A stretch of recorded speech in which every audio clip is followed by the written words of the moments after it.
76% जो हमारे देश का धन है वो 1% लोगों के पास है। 24% जो बच जाता है वो भी 7% के पास है। केवल 5% जो इकोनॉमी है वो बाकी लोगों के पास है।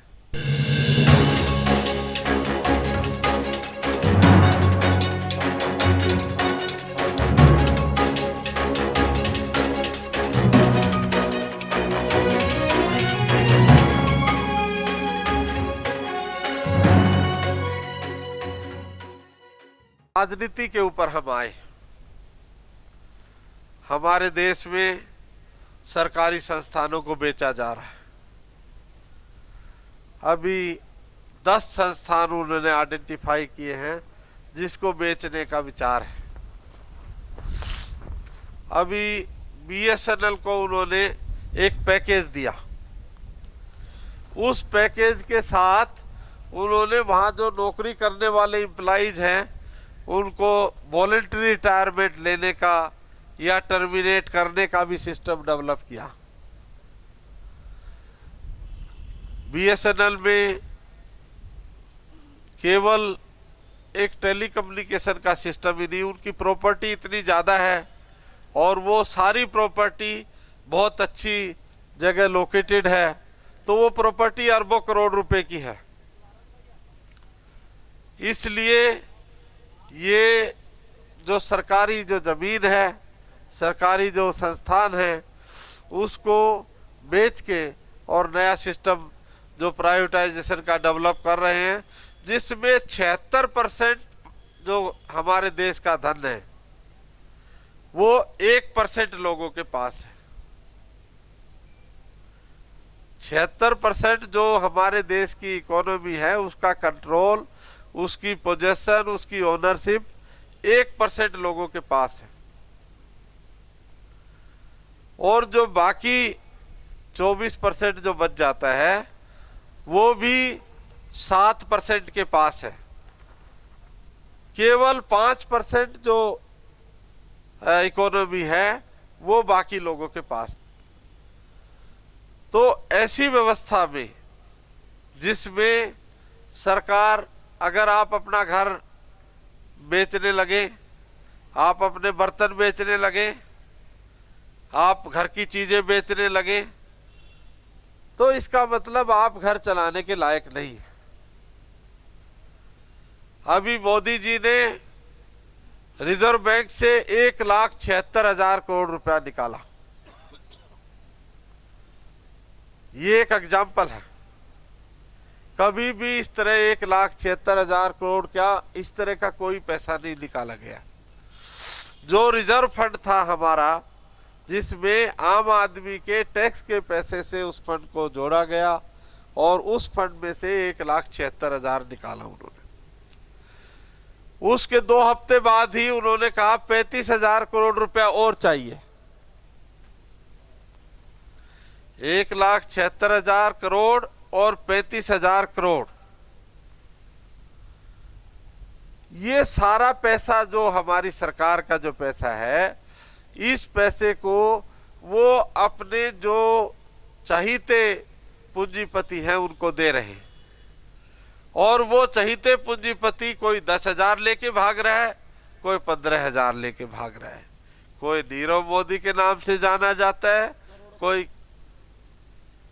15,000 करोड़ जो नीरव मोदी है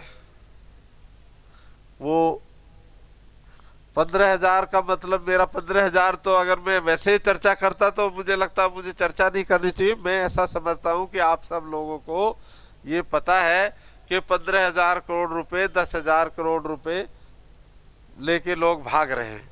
मेहुल चोकसी भी 10,000 करोड़ रुपए लेके भाग गया। ये जो सारा सिस्टम है, ये क्यों ऐसा हो रहा है? क्योंकि ये मूल निवासी जो क्रांति है हमारे देश में वो आगे बढ़ रही है। और मूल निवासी क्रांति की वजह से मैं ऐसा समझता हूं कि ये हमारी अर्थव्यवस्था को चौपट करने में लगे हुए।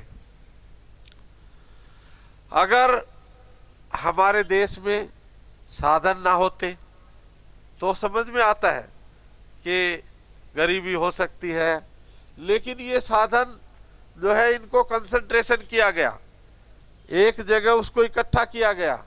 हमारा संविधान कहता है कि इस तरह का कोई मोनोपोली नहीं होगी, लेकिन संविधान में बिना किसी संशोधन के उन्होंने प्राइवेटाइजेशन, ग्लोबलाइजेशन, लिबरलाइजेशन का कंसेप्ट लेके आए। संविधान में कोई बदलाव नहीं किया और संविधान में बिना बदलाव किए हुए उन्होंने लिबरलाइजेशन, प्राइवेटाइजेशन, ग्लोबलाइजेशन का कंसेप्ट लेके आए। और उसमें प्राइवेटाइजेशन क्या है?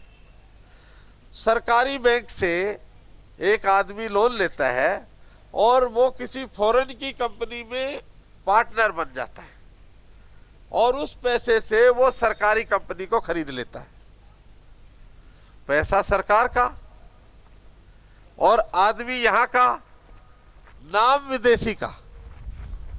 विदेश में जाके कंपनी बनाते हैं, वो कंपनी जो है उससे कहते हैं हम उसमें पार्टनर हैं, और ऐसे मल्टीनेशनल डेवलप करके उन्होंने इस तरह का प्राइवेटाइजेशन किया कि इससे कोई बाहर से पैसा नहीं आ रहा, जो पैसा आ रहा है वो यहीं के नेशनलाइज बैंक का पैसा वो लोन लेके उस पैसे से खरीदने लग रहे हैं।